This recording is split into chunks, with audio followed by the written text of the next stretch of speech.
Hi, thank you and welcome to my channel. My name is Jambi McGrath and I have decided to find out about my culture of the Agikuyu people of Central Province of Kenya through the eyes of a white woman called Catherine Rutledge. This is the book that she wrote that was published in 1910, and at the time of her writing was around 1902. And it is through her eyes that I discover who I am, the irony of the whole thing about colonialism. So I'm going to go on a journey reading this book, discovering facts about my tribe, the Agikuyu people. Now, her role was that of an anthropologist, whose role was to basically capture the essence of the Agikuyu people before the British occupied and subdued my people and took away everything that defines us as a people. So we start off when she has just arrived, and this is what she says. At the time of my arrival at the railway, which had been constructed from the coast, it had just reached the terminus of Lake Victoria, Nyanza. Now, it's called Nyanza, but then they renamed it to Lake Victoria. But essentially, the people of Tanzania call it Nyanza. The people who lived around the shores of this lake call it Namlolwe. But anyway, they gave it a fancy name, called it Lake Victoria. Now, the traveler who wished to reach the heart of Kikuyu country then, as now, traversed the line for about half of its length and left it at Nairobi. So Nairobi is now what became the capital city. He there puts his goods on porters' backs. Wow, porters' backs. So basically, that's how they see us, as porters, nothing more, nothing less. And traveled thence 60 miles to the northeast till he reached Fort Hall. Fort Hall is a place not far away from where I was born, called Nyeri. And it is historically very relevant to the Agikuyu people, but I'll come to that later. So, which had been recently established as the first station of the province of Kenya. Now, the fort consisted of a rough stone building enclosed for purpose of defense by a wall of loose stones and a ditch some 12 feet wide. So, the province was, at the time I speak of, practically unknown and its people unsubdued. Unsubdued. God, the language of colonizers, my God. Except for a few fixed points, it had no boundaries even. To reduce and control this vast area, Mr. Sidney Hind had lately been appointed with the title of sub-commissioner. Under him, he had the first two young white assistants, Mr. Hempstead and Mr. R.W. Humphrey. In the face of often heartbreaking difficulties and discouragements of these three gentlemen, it must have been hard going to another continent to steal land from people. These three gentlemen achieved results which they each have good cause to be proud of. From them all, I received the greatest help and kindness, but much more especially from Mr. and Mrs. Hind. Later on, more junior officers were given to the sub-commissioner, and he was thus able to establish a station in Nyeri. Now she refers to it with the correct name, Nyeri. He placed Mr. C.W. Nelligan in charge of it. As it happened to be near my fixed camp, I saw a great deal of Mr. Nelligan, and I'm particularly indebted to him for much help and hospitality. I feel all sorts of ways reading this, because this is right at the beginning of the destruction. Because people don't understand what colonialism is. It's like a hurricane. It comes over and destroys everything. So this is like when the mist is gathering before the hurricane sets in.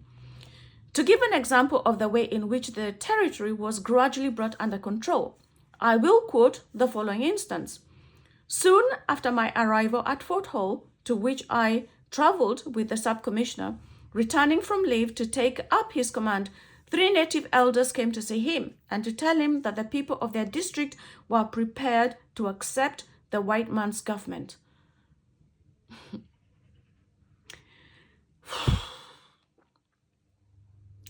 Now, can I tell you what came before this? What came before this was a British company called Imperial British East Africa Company.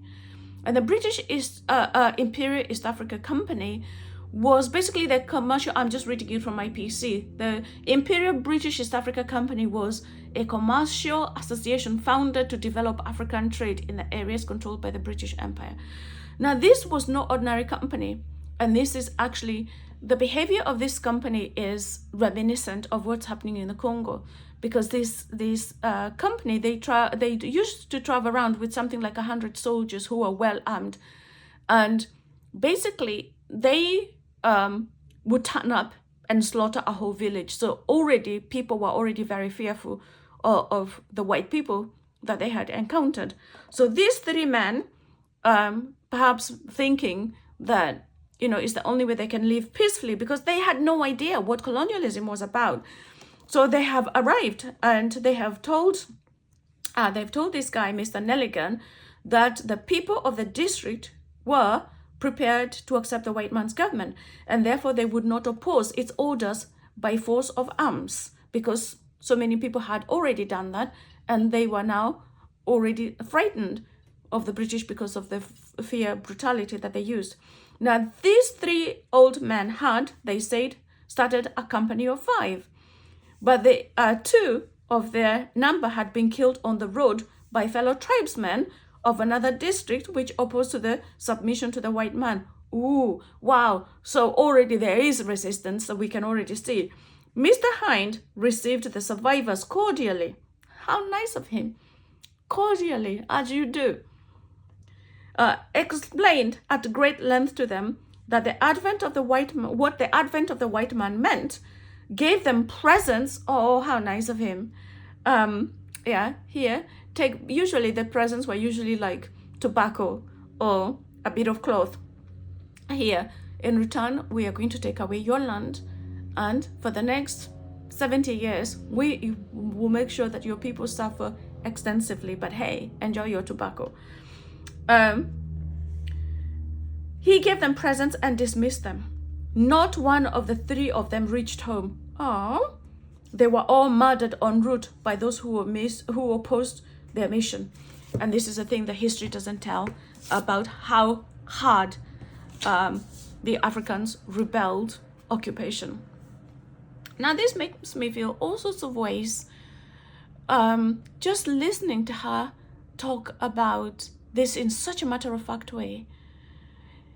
The cold-heartedness, because she knows she's an anthropologist and her role is there to study the behavior of the people. She is to sit amongst the people. She is to talk with them, to drink with them, to laugh with them, whilst she knows exactly what is going to happen to them. So there's something psychologically damaged about this. I shall continue. On the news coming in, the leading men of the guilty district were summoned to Fort Hall. They came without hesitation or mistrust. The sub-commissioner then explained to them the government would not permit the murder of its friends.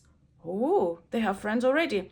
Or sanction the misdeeds that were constantly occurring, and that they must now either surrender the murderers and pay a heavy fine of cattle or accept war. Wow.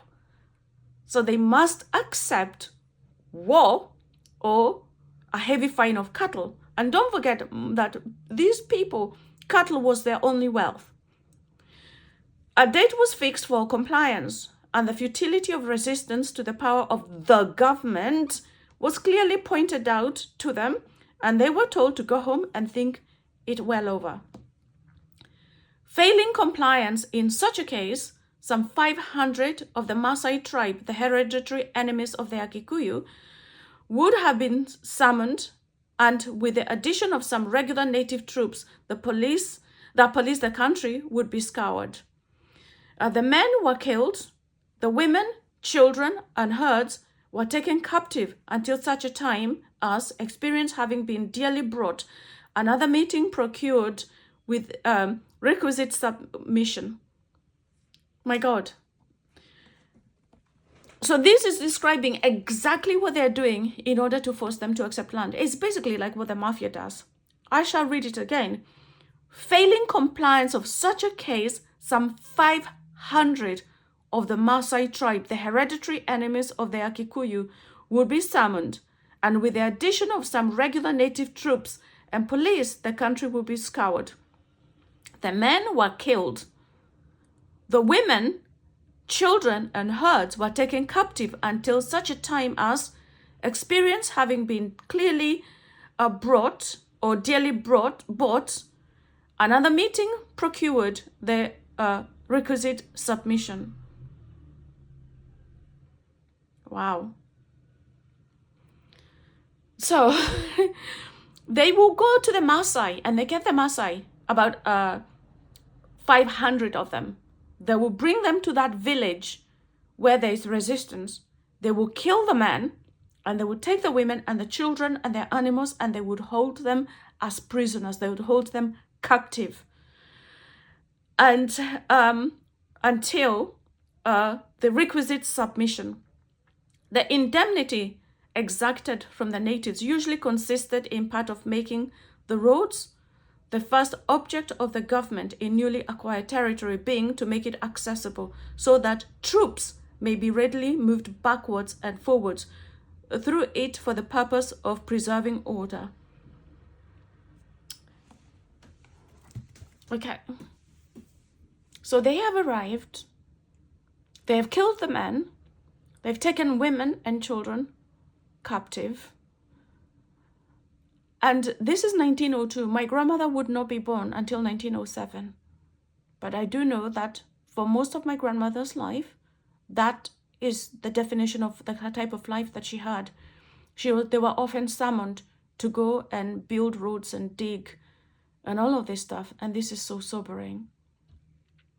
Man, join me on this journey. Subscribe to my channel, and we'll find out together about what happens and how my people, the Agikuyu of Kenya, were colonized.